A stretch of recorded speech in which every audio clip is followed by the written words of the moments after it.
Today I'm going to be interviewed by Nico Moreno.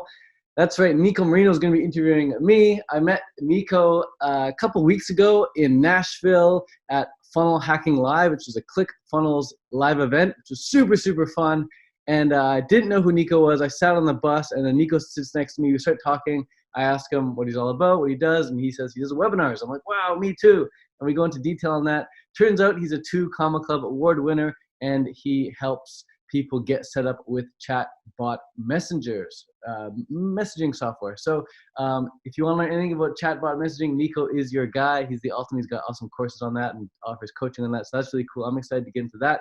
But for now, Nico's going to be interviewing me because I wanted to find someone in the industry who really knew webinars as well as I do. And Nico was the only guy I really know in person. So Nico, thanks so much for offering to do this interview with me. Absolutely. And thank you, Ted, for having me here. This is going to be awesome. Dude, how cool is that when we met on that bus that night? Dude, it was amazing. Like, I don't know. Like, I can't really remember. It was just like dark and I was like, ooh, like there's a seat. Like that guy looks nice. And he has like his like camera and all this stuff. And then, yeah, we just started talking and like good vibes. Yeah. The whole time. Fun stuff. That was cool. That was really fun. Really, really fun event. And then the 4 days that followed, or the 3 or 4 days that followed, those were super epic as well, eh? Yeah. And I feel like it was so funny. I feel like nonstop, we just kept like running into each other and like talking like multiple times a day, even though it was a huge event. So yeah, well, it's cool because like all the 2 Comma Club award winners, and for people who don't know what 2 Comma Club award winner is, it's someone who made $1 million with a funnel using ClickFunnels specifically. And so you made your million with webinars selling a chatbot messenger course, right? So I have a high ticket offer where it's like a done for you service. Okay. And that was kind of like the bulk of it. And then I also have like a course. Oh, so your high ticket thing is in addition to your course, and that's what really brought in most of the money, not the course. Yeah. I mean, I would say like definitely most of it probably was the high ticket. Oh, that's awesome, dude. Cool. I'd love to interview you in the future about exactly how you've done that. That sounds awesome. Yeah. Similar strategy though to what we're talking about today. Okay, cool. Yeah. And then, but the reason we kept running into each other is because like in that 2 Comma Club room, the only reason I was able to get in that room was because I had my camera and I was just voluntarily filming for ClickFunnels, shooting footage for them. So that's just worked out that way. It was really, really cool how that worked. But yeah, so I could met you, and because had I not brought my camera, this interview wouldn't be happening as it is right now. So amazing stuff. Totally. I know you had like the back access pass there. Super lucky, man. The stars aligned. For sure. The stars aligned for sure. And then turns out you were friends with Catherine, who ended up being my favorite speaker at the event. When I first saw her go on stage, I was like, who is this lady? I need to know who she is. She's amazing. And then you were friends with her. So I was like, wow, Nico's got the in with Catherine. And now next week I'm going to Salt Lake. I'm going to be filming for Catherine at her event there. So that's amazing. Awesome. And then, top secret though, but that's pretty awesome. Yeah, top secret stuff. Cool. Well, let's get into the interview, dude. I think you got some questions lined up for me, and I'm excited to see how I can help the viewers here out with some answers. Yeah, absolutely. Let's dive right in. So first question that I've got for you is, what was life like before you got started? Yeah, obviously it depends what age we're talking, but I guess right before I got into it, I was just really.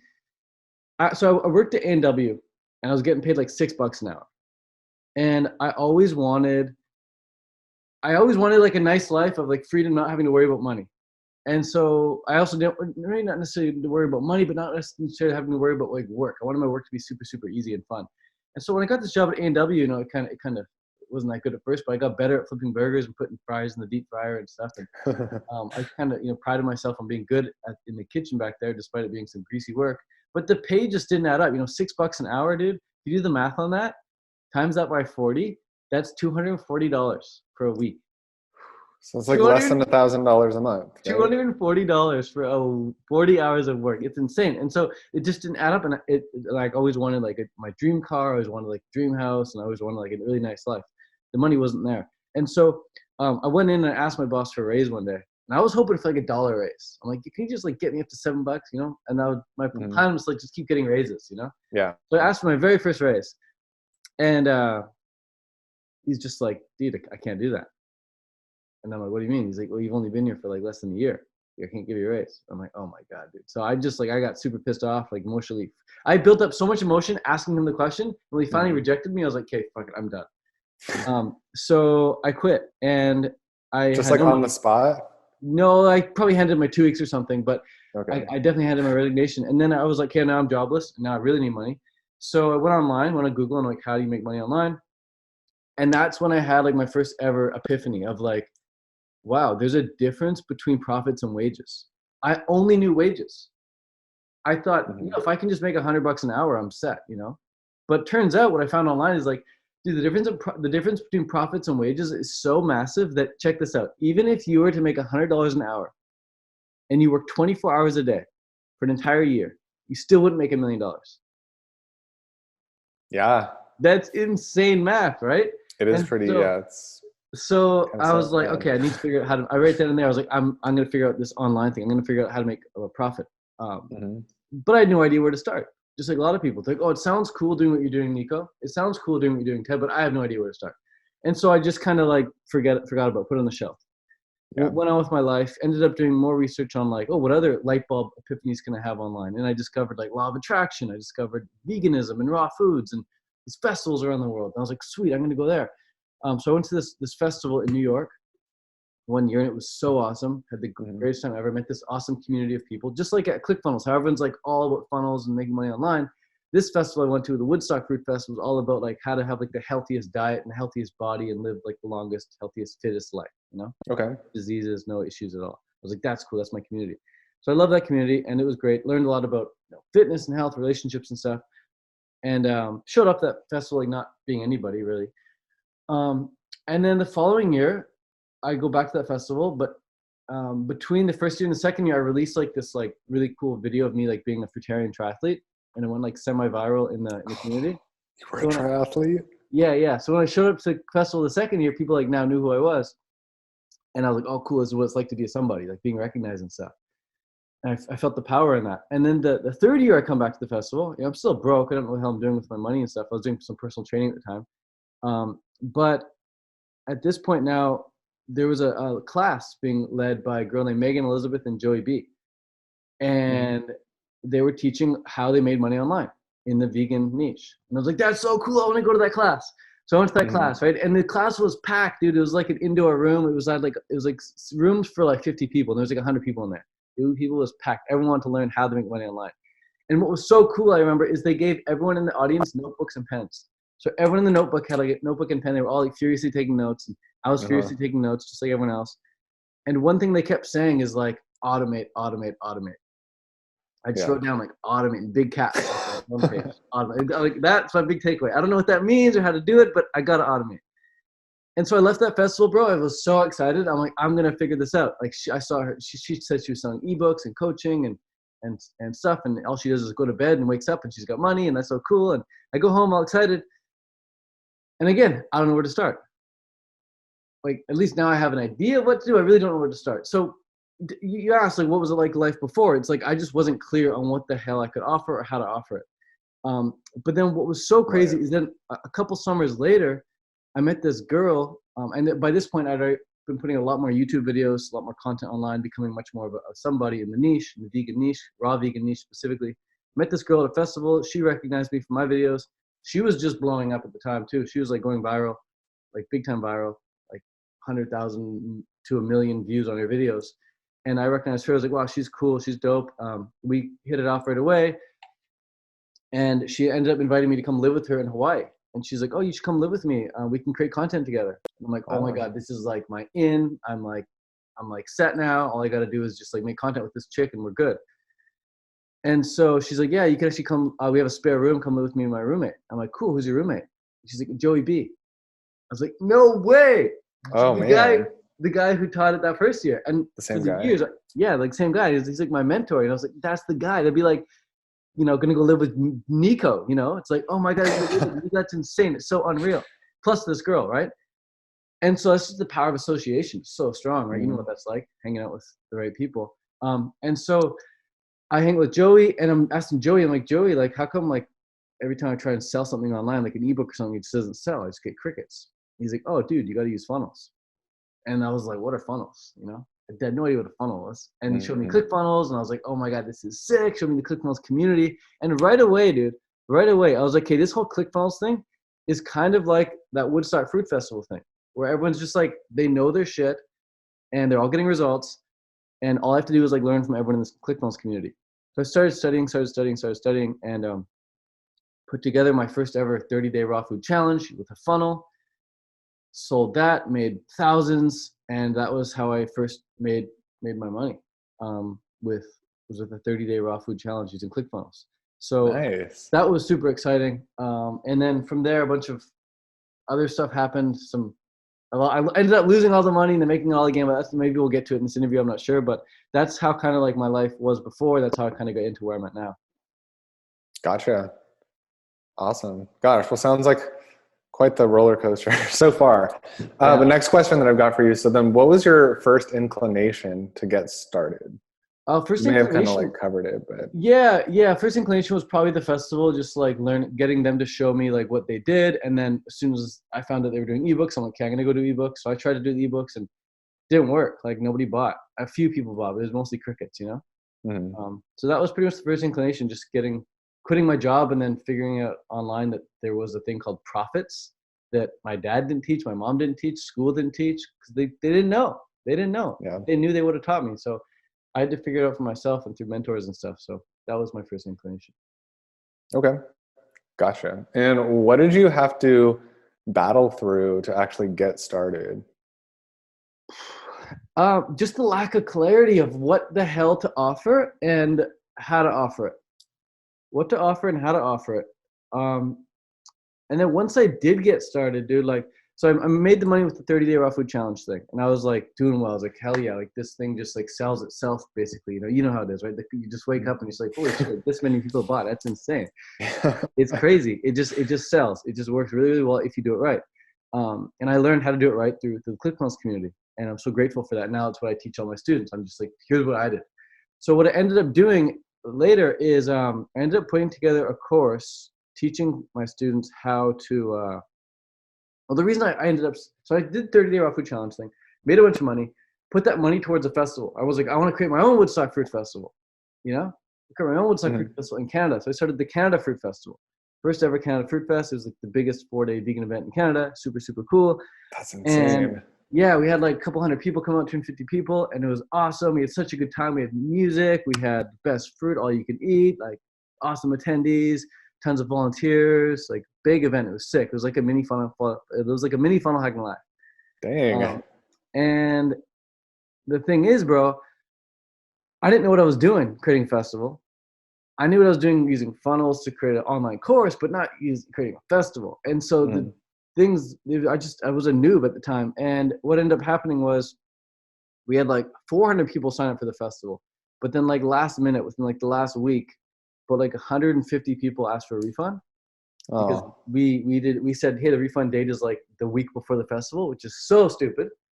But we had like 150 people refund. And I'm like, shit, well, there's a shitload of money, and which we've already spent on like making the festival super dope. Because the goal was to take all the money from the first year, spend it all, make no profit, and just have a sick festival, and then create such hype around for the next year, and then we can make profit. But what ended up happening was we spent all the money, and then we got all those refunds, and now we're in debt. And the goal was for me to split the profit with my homie, but he didn't have the money to make up for it. So I was like, okay, I'll just buy out the debt, and I'll make the festival my own. So I ended up eating all the debt. I was in like mega debt now. And bro, like, I don't know if you've ever had a bank account at $0, but the feeling sucks. Okay. I've had it at negative. Okay. Well, this is the thing. So the feeling of having it at $0 is one thing. It's horrible. You can't buy anything unless you go to debt and further. But to have your credit cards in like mega debt, multiple credit cards in mega debt, like we're talking like 30,000 plus in debt. It's a horrible feeling. And this isn't with like a student loan or anything. This is just like a failed entrepreneurship project. A failed depends how you look at it, right? It was a lot of learning lessons. It was like a $35,000 lesson basically. But point is, I lost a shitload of money. It felt like crap. I didn't know what to do. And so I was like, I got to clear my head. I got to do like a dopamine fast. I got to completely clear my head into a dopamine fast here. And dopamine fast, for those who don't know, it means you quit the internet, you quit food, you quit talking to friends, you just have no dopamine at all released for an extended period of time. So I did 7-day dopamine fast because I was at rock bottom, bros. I couldn't afford rent. I couldn't afford a car. I was like, my friend would drive me around. I'd just sleep at a friend's house, couldn't pay rent, nothing. And so I was like, I need to clear my head. So I did the dopamine fast, which is basically an extended water fast as well, 7 days. And then during that period, bro, like I got crystal clear on what I had to do to pull myself out of it. I was like Really? crystal clear during that fast. Yeah, because you have no input. The only thing you're doing is output. The only thing you're doing is brainstorming. Mm-hmm. But for 7 days, I was brainstorming, getting all my ideas out, getting all my ideas out, all my ideas out. And what was crazy is right before I did that, I listened to this audiobook. Right? Ah, expert secrets. I Okay. listened to Expert Secrets right before, dude. And my mind was like, bam, like talk about like light bulb moments. I was having firework moments, bro. It's like, Mm-hmm. so I got all the information in, and there's like information overload, kind of like you get a funnel hacking live. And I was like, I need to clear my head and just digest this stuff. And so I just started brainstorming on everything I just learned from the book. And I was like, I'm going to create a course on how I made the money with my 30-day raw food challenge. I'm going to do it in the vegan niche, teach vegans how to launch their own courses, their own coaching programs, launch their own eBooks, how to make money online, just like I did in the past. And it just felt really right to do that. Because I know it really well. I know it's a big issue for a lot of people, so I'm going to do that course. So I ended up creating a course called Highway Success. It was freaking awesome. Went on to make me thousands like right away. It was so cool. And then I was like, yeah, that was dope. I'm going to put together a course now on how I sold Highway Success. So I created another program called Total Funnel Mastery. Went on to teach specifically how I sold this course using webinars. Mm-hmm. Because when I sold the 30-day raw food challenge thing, I didn't use a webinar. I just used purely a funnel, you know. But once I sold the course on how to create the 30-day raw food challenge, now I knew how to use webinars. So now I created a new course on teaching how to use webinars, and that's really how it all went down, dude. That's really how it all began. Like how I made it into like the mini big field, if you will. Nice. Dude, that's quite the journey. Gosh. Yeah. So that's a long story short, if you will. For sure. So the next question that I have down, maybe you already answered this part way, but I want to ask, like, what challenges did you have once you got started? Yeah, that was it, dude. I just spent the money and That was lost it. it. I spent Yeah. the money and lost it. Once I got started from 30 off a challenge, put the money towards a festival, which is super epic. Everyone had a good time, except me with the bank money. And then, yeah, that was the big challenge, was pulling myself out of that, getting out of debt, using the same tactics that I now teach people to get out of debt themselves, like how to put together a course, how to sell that. Wow. Yeah. That's super powerful. Yeah. Cool. So how do you make your money right now then? It's I have a few income streams, but probably the number one income stream, like we all have, I mean, most people have like that singular one big income stream. And for me, that's course sales with webinars. Mm-hmm. So selling my courses with webinars, selling Total Funnel Mastery is the big one. And then from there, I have an inner circle as well that people can join, and that's kind of like tied in with that. So it's my, yeah, we were joking yesterday, you and I have Inner circle. inside joke about inside circle versus outside circle, outer circle, yeah. I want to be in the Ted Carr inner circle. Right now you're in the outer circle, bro, but at least you're in the circle. God, someday. Yeah, exactly. So, yeah, I have an inner circle and I have a course that I teach, and that's how I bring in all my money.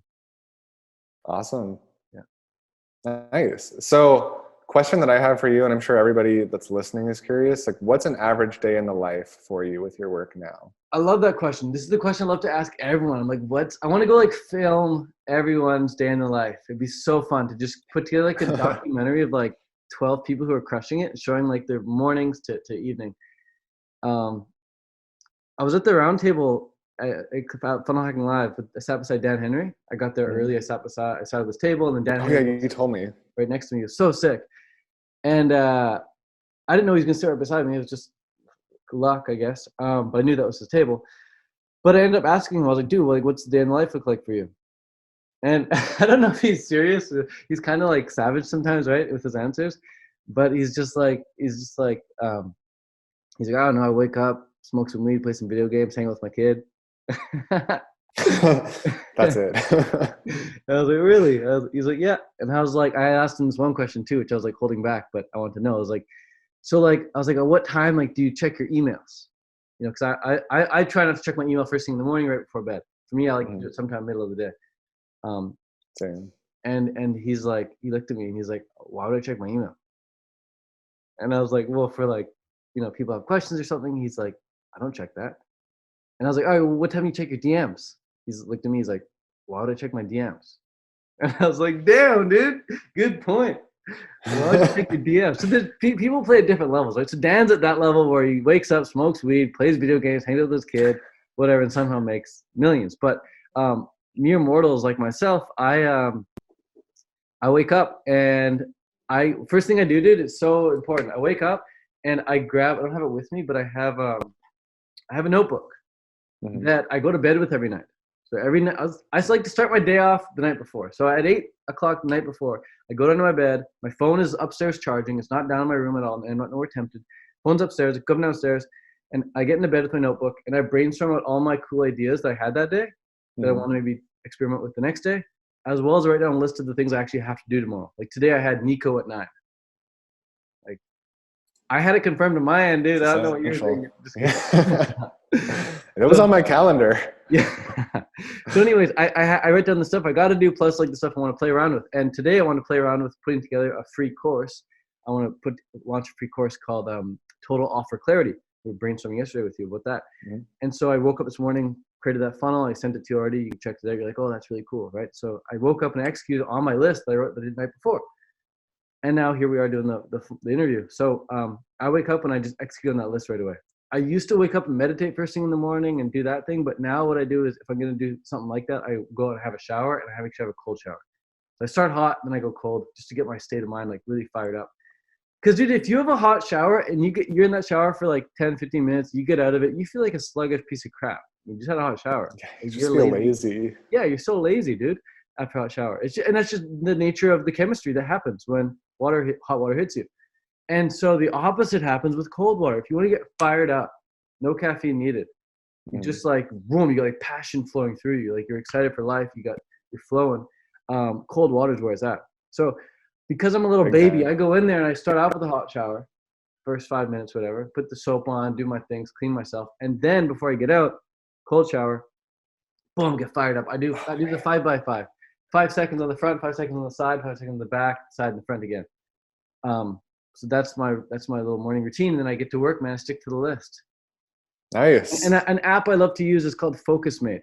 I used that app called FocusMate? Yeah, MATE. Okay, never heard of it. It's sick. It's basically you go on and you pick a date and time that you want to work, and you work with someone on webcam like this, but they're muted and you're muted, or you can unmute if you want to talk to each other. But you basically mute and you just get to work for an hour, and you will have like an hour of focused work. Oh, that's kind of cool. So it's kind of like accountability. Yeah. But like, okay, silence. So sick. I highly recommend at least use it once just to see how much more productive you are for that 15-minute block. They go in 15 minutes. Yeah, because like someone's watching. Yeah. That's a great idea. I love that. It's like going to the gym with someone. Like you're working out with someone. Mm-hmm. You're like actively doing something with someone. And I like to use it for things that I don't really like to do, like maybe organizing my files, or maybe like I got to clean up a funnel or something, or maybe like fix a webinar slide, or do some customer support work. Then I'll do that. But if it's something like I love to do, like video editing or create funnels, like I don't use FocusMate for that, because that for me is already flow state. But if I need help getting into flow state, I go into FocusMate. Love it. So that's my day in life. And then I eat at noon. I stop eating at 4, and around noon I'll go to the gym. So today at 11 o'clock I'm going to the gym. I'm gonna get a good pump in. I'm gonna go to get a haircut at noon, and then I'm gonna eat my food around 1. I'm probably gonna stop eating at 5 tonight. Nice. So do you do intermittent fasting, it sounds like? Yeah, intermittent fasting. Cool. Me too. Nice, bro. What you eating with? Right now I'm doing 1 meal a day. So usually from like 2 to 4-ish. Beautiful. I'm about the same, except 2 to 4 for my main meal, and then maybe like an hour or 2 after that I sometimes have a little protein shake or something. Gotcha. But, still it's in like 4 or 5 hour window for sure. That's awesome you're doing that, bro. You notice good benefits? Yeah, I just find like increased focus and clarity, and 2 is like much less hunger. Dude, that's the thing. Which is weird. Like you'd think it's the opposite. Thing, man. Yeah. It's so crazy. People and I understand why people say, "Oh, I could never do it. I get hungry." Of course, you get hungry because your ghrelin hormone gets released every time you eat on the next day, right? At the same time. So you and me, our ghrelin hormone gets released at the same time we eat every day, which is, I guess, 1 o'clock. And it doesn't get released outside of those windows because we've trained ourselves to eat in that window. And so, yeah, less hunger, which results in less cravings, Mm-hmm. which results in Oh yeah, cravings are like yeah, completely gone. dude, They're no a thing of the cravings. past. It's a crazy No side craving. benefit.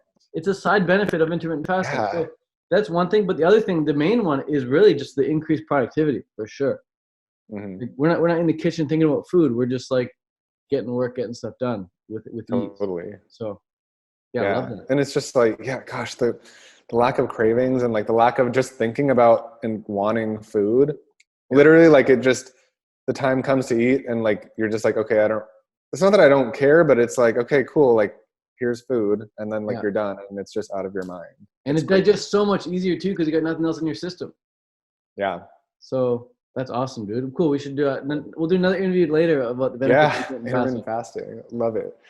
Cool, man. Okay, so the next question that I've got for you is, what do you say when people say that the vegan market is too saturated? So if any market is too saturated, it means a couple things. Number one, it means it's a proven market. It's a proven market. It's like seeing a bunch of people being successful at one thing and then saying like, oh, I'm not going to do that too because they're already being successful. It's like, no, that's why you should do it, because they're already being successful. Like just do what they're doing and have your own spin on it. Be yourself. Be the Nico Moreno version of it, and you'll crush it. Like it's a proven market. That's one thing. It's a proven market. You already know it works. The other really cool thing is because it's a proven market, you can learn so much on how to do it. You don't need to reinvent the wheel. You just funnel hack, as Russell says. You just model what's already working. And so it's already a proven offer. It's already a proven niche. You just have to go get some help and like kind of model how they're doing it. And so even like the way the summit is being put together, like someone could model the summit, do a very similar summit. The way you're doing a chatbot messenger webinar, someone could model that. The way I do my total funnel mastery webinar, someone can model that. There's a proven way, there's a proven roadmap. So that's a huge thing right there. And then the opposite is like, would you actually want to do something that's like there's no proven market for? Like if the market was completely unsaturated, would you want to be the guy who goes and invents like I don't know, like SD card holder cases? Like, do you want to be the guy who tries to crush it with SD card holder cases? Like, good luck being that crazy inventor. You know, that's like the crazy inventor who works in his lab all like the time trying to like no. You don't know if it's gonna work. Yeah. Whereas going into a saturated market, you already know it's gonna work. You just need to stand out a bit, and there's proven ways of standing out using the ClickFunnels method, using hook, story, offer, and different tactics like that. So definitely, man, proven market is the way to go. Saturated market's the way to go. Yeah. Oh, obviously, the other thing too, though, is to create your own blue ocean within that. So you have your saturated market, like let's say chatbot messengers, but then you become like the chatbot messengers for vegans, or you become the chatbot messengers for consultants. You know, you just create your own little blue ocean. So for me, it was like raw veganism was the red ocean. There's a raw vegan niche, raw food niche was like very popping community. And I stood out because I'm like, I'm the fruitarian triathlete. I'm in that niche, but I'm the only fruitarian triathlete. And so all the attention was on me. It was so easy to get attention because I was the only one doing that. And so people got to find out like what's unique about them. And that's how you stand out in a saturated market. Create that blue ocean. Perfect. Love that. And that leads perfectly into this next question, which is, what advice do you have for people who are finding their own niche or niche? Yeah, dude. So this is a great one. I'm actually gonna do a whole course on this coming up. It's gonna be called Total Offer Clarity, and part of that is like getting clear on your niche, right? Because your offer is gonna depend on your niche. If you're in the football niche, you're not gonna be offering fishing rods. In dirt bike niche, you're not gonna be offering pom poms for ballerinas and dancers, like dirt bike stuff. So your offer is gonna depend on your niche. And so the way to find your niche is really like, the easiest way, at least for me, was to just like think like, what kind of person am I? And start identifying yourself. And then that's going to determine like who you can really help. Like I can help vegans a lot easier than I can help people doing keto paleo. I can help guys clear their acne a lot easier than girls clearing their acne. I understand the guy thing. I don't understand the girl thing with acne. Right. I can help people go 100% fruit and live in Thailand because I was doing that. You know, I can help the triathletes get better at swimming, biking, and running because I was doing that. Mm. And now I can help people with webinars because I'm doing that. You can help people with chatbots because you're doing that. And so, like, look at who you are, and then that's going to determine like your audience. And then it's so easy then to say, okay, what problems are my audience members having? What problems are people hosting webinars having? What problems are triathletes having? Mm-hmm. And then you start coming up with things that you think can really help them out, that have helped you out. You know, so for me with my diet, one of the biggest things that's helped me out is intermittent fasting. So now every time I do a video on intermittent fasting, people are like, wow, that's such great advice. I love your content. Thank you so much. So it's so easy for me to get people to love my content because I'm just helping them with the same problems I already overcame. Mm-hmm. And the niche kind of like, I don't really think you need to like pick the niche. It kind of like develops itself. You'll see it in time. It's not really something you need to be like super objective about ahead of time. It's something that will kind of reveal itself to you. The more clear you get on like on your offer and who you really are and who you want to help. Did you find the same thing for you? Right. Yeah. I think it's so much easier to figure out the type of person that you want to help and what you can help them with. And then it's just like fitting the niche to that. It's just like, it's almost automatic. Yeah. Exactly. So yeah, absolutely.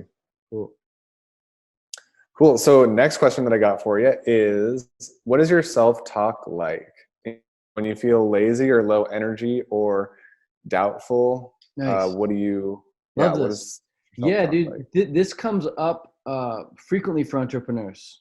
Like, I know I'm not alone. I Big know I'm not time. the only one. Thank God. Like, we go through crazy highs and lows, right? We think one day we're a genius. We figured it out. We figured out this new thing that makes something so easy. And then a couple weeks later, we're like, holy crap, I'm screwed. I've got to file for bankruptcy, you know? And then we go back and forth like, no, I figured it out. And then, no, I'm an idiot and this sucks. I don't even want to do this anymore. Maybe I should go become a monk in the Himalayas. Mm-hmm. So thank God I studied Grant Cardone. I'm part of the 10X family. I studied Grant Cardone. 10X, There you and go. I love, there's one chapter in his book. I think he talks about like the four types of people, four types of entrepreneurs. And one of the types is like the retreater. And so every time I'm thinking like, oh, I should just quit and give this up or whatever, like this is too hard. All this technical shit trying to figure out ClickFunnels and Aweber and chatbots and all this different software, a Zoom, video recording, all this stuff. I'm like, I just want to retreat. I want to go like be a monk in the Himalayas, right? Mm-hmm. And then I'm like, I hear Grant Cardone. He's like, you're a retreater. I was like, I don't want to be a retreater. I don't want to be a retreater. Interesting. Okay. So I'm like, I instantly identify. I'm like, wow, I'm just being a retreater right now. I'm just being a little baby. So I'm like, dude, pony up. Let's go. Strap up your boots and let's figure it out. And so it's always about just figuring it out. And what's cool is like someone else has already figured it out. Any issue or stumbling block you're facing, whether it's with your health or your relationship or your business, no matter how unique you think it is, someone else has already had that very similar problem, has already figured it out. And that's what I love about being in inner circles. I love getting coaching from people, I love getting mentoring from people because they've already figured it out. Mm-hmm. And oftentimes they figured it out before you even had that problem. Yeah. So they're like, oh, Nico, you were going to launch that? And you're like, yeah. I'm like, no, launch this instead. You're like, oh, wow, that's a way better idea, right? So had you not been in that inner circle, got that coaching, you would have done and launched that. And like that, in hindsight, clearly wouldn't have worked. But because you got the coaching, you knew in advance, hey, I should actually just do that. And so in part 2 of this interview, where we go over the 30-day game plan, you know, we're going to be giving people some really awesome stuff in the 30-day game plan, letting them know exactly what to do from day 1 to day 30 and all the mistakes to please avoid. Don't waste 30 days not doing these 30 things or these however many things there are in the 30-day plan. But people might like, you know, watch this interview and be like, okay, I'm going to create my own 30-day plan and then go for it. But then they're missing out on all the really cool things that we're going to be sharing with them in the 30-day plan in part 2 of this interview. So my self-talk, to answer the question, is like just reminding myself that like I don't want to be a retreater, identifying with being a retreater and I don't want to be that retreater, and then realizing that someone else has already figured it out. That makes me feel relief, like, oh, someone out there, I don't know who, but someone else has already figured it out. And then the other thing is like it all comes down to then just getting clarity. And so rather than self-talk, I more so go through a physical practice of like shutting my laptop, putting my phone away, shutting off the music, and taking out a notebook and just brain dumping, just dumping out all my thoughts, all my ideas, all my concerns, all my worries. And as soon as I start doing that, bro, it's just like within like 5 minutes, I'm like, oh, now I'm clear on what my next step is. you know, Nice. know Yeah. exactly what to do now. And when the clarity comes, like the excitement comes, the energy comes back, the passion comes back. You're like, okay, I'm living my life purpose again. But the state of mind 5 minutes ago versus 5 minutes later is like night and day. And so in those moments of darkness, it's easy to say I want to quit, but dude, like you're just being a retreater at that point, which you can be. Go ahead, nothing wrong with being a retreater. I got mad respect for people who do whatever they want to do with their life. But for me, it's like right now I'm at a point in my life where I just want to crush this entrepreneurship thing. And it's so fun. I'm making progress every day and I love it. Even when I feel like I'm slipping back, I'm still learning massive lessons I can share with my students. That's what I love about being a teacher, man. I'm sure you know the same thing. It's like anytime you make a mistake, you can then teach your students what not to do. Yeah. So Totally. yeah. Big time. Okay, awesome. Thanks for sharing that. So next question that I've got for you is, and I'm sure everybody's curious, how do you grow your following? Oh yeah. Well, there's different platforms. I guess I'll focus on the two platforms I focus on really is YouTube and Instagram. And at the end of the day, what it comes down to, you can't beat it, is quality and quantity. You need quality content and you need a quantity of it. So on YouTube, I recommend a video a day for growing your channel. That's what I did. That's what other people are doing. Look at Casey Neistat, video a day. Absolutely crushed it, right? It became super, super popular because there's also the quality. It wasn't just quantity for the sake of quantity. It was quantity with quality. So I know people who've done really, really well for themselves without that much quality, but just sheer quantity, and they do well. Other people, they maybe do a lot less quantity, but the quality is so good. And it's like, why put yourself at risk and do one or the other when you could do both? Like just put out quality on a regular basis. And so a really cool hack is to use the binge creation method or batch creating, where you sit down, you record like 100 videos or even 10 videos, and then you auto schedule them for the next 10 days, or the next week, or the next few months. That way you're not having to create content every single day. Yeah. You know? Some days you don't feel like it. Some days your throat's sore. Some days you're sick. Some days you're away on vacation. Like you just don't want to create content. You can't create content. So you just spend one day doing it all, and you can create enough content for like the next 6 months, basically. I know Peng Joon does this. I know Marley Jacks does this. I'm not sure if you do this, but binge creating, man, it's so awesome. And so the quantity and quality need to be there. And I would recommend on YouTube once a day video, and then on Instagram 3 posts a day, so 3 feed posts a day, in addition to 5 stories a day throughout the day. That way you're always staying relevant, you're always staying on people's feed. That in addition to doing shout for shout, like giving people shout outs, even doing interviews. Like if you do an interview with someone, you can give them a shout out saying, hey, I just interviewed Nico, and then Nico's much more likely to say, hey, Ted just interviewed me, or vice versa. Because hey, I just got interviewed by Nico. Now Nico's going to get some fraternals following him, you know? So that's awesome. That's one way of doing it, just doing interviews. But just being active in the DMs, being active in the comments really help grow your following as well. Not just quantity of following, but quality of following. Because I've seen you're crushing it on Instagram. Like big time. I grew my Instagram because I just put out a lot of, I think, high quality content. And always engaging with people too. That's really, really helpful. But making it a rule, like 3 posts a day, 5 stories a day for your Instagram. And then on YouTube, 1 vid a day. Like I don't go to bed unless the video's up that day. And thank God I auto schedule them so I actually don't need to think about it every day. But that's how you grow it. And then now, of course, using hashtags and distributing it, like sending it to sitting on Facebook and TikTok and Snapchat, letting people know that you exist, getting everywhere as possible. Being omnipresent with your content is important. Yeah. Awesome. And that's without ads. Obviously, I haven't done the ads much yet, but that's all organic. Yeah, organic. You're falling a lot faster with ads. Cool. Nice. So with all that stuff in mind, then what's your number one biggest productivity hack to get more stuff done throughout the day?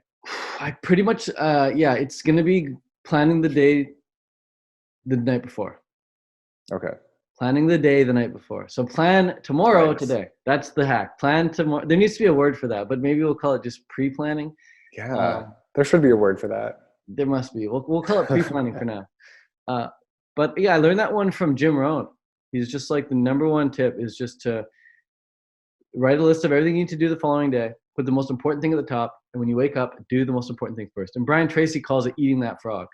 Yeah, eating the frog. Okay.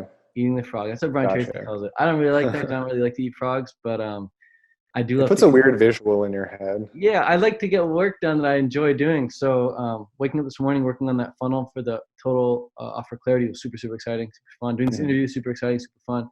But I still have to write it down the day before so I can remember to do it and do it well. So that's probably the number one hack. And then putting the phone away and using FocusMate to stay productive throughout the day on things I don't necessarily want to do. That's a huge one as well. Intermittent fasting is another one. Good tip. Yeah. Nice. Cool. Well, those are all the questions that I've got for you. I know you have some other stuff that you definitely want to talk about too, though. Yeah, well, let's get into part two, man. Part two is going to be cool. Where we go over the 30-day game plan from what people can do if they're starting from day one and they have no following, and they have no reputation, they have no money. All they have is a ClickFunnels account, an internet connection, and the knowledge that I have now that I'm going to be giving them. So this is exactly what I would do if I had to start over from square one. And this is what I still do on a regular basis because it's so freaking effective. And I'm sure you're gonna resonate with a lot of it. I'm sure you like bang on. That's exactly what you got to do anyway. So there's like a 30-day game plan for success. So I'm excited to get into it. Thanks so much for the interview, Nico. Excited to get into part two. All right, awesome. Before we get into part two, where can people find more information about you? You can find out about me at nicomoreno.org, or you can just search me on YouTube, Nico Moreno. Awesome. And I look like this, and I'm not a death metal rock artist, because there's another Nico Moreno on YouTube who's like a death metal artist. So it's not him, it's this one. Okay, and your Instagram is Nico Moreno Official, right? Yeah. Okay, nice. I'm not super active on Instagram. Okay, but I've noticed. Yeah, I know. Gosh, if you like messaged me and I didn't reply, like, sorry. Oh, good. Cool, man. Well, thanks a lot. Appreciate the interview and excited to get into part two here. One thing I really want to emphasize is throughout this 30 days, there's a rule that must be followed. And that rule is content must go out every day. You can't wait a week or two to start putting up content. The content immediately has to go day one. And so before we even get into day one, let's talk about day zero, which is like the prep, like okay, tomorrow's the big day. Day zero. And I just want to give a big thank you to our sponsor, Canada Vegan Fest, for bringing together hundreds of vegans every summer in Canada from all around the world. See you there at canadaveganfest.ca.